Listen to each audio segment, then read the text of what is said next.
Moira De La Torre itinuturong dahilan ng hiwalayan nila Sam Milby at Catriona Gray.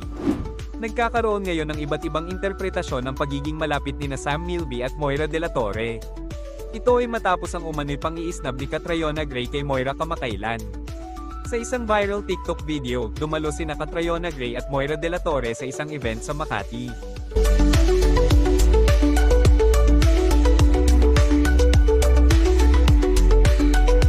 Ayon sa mga netizens, maaaring hindi pinansin ni Catriona si Moira dahil sa pagiging malapit nito kay Sam.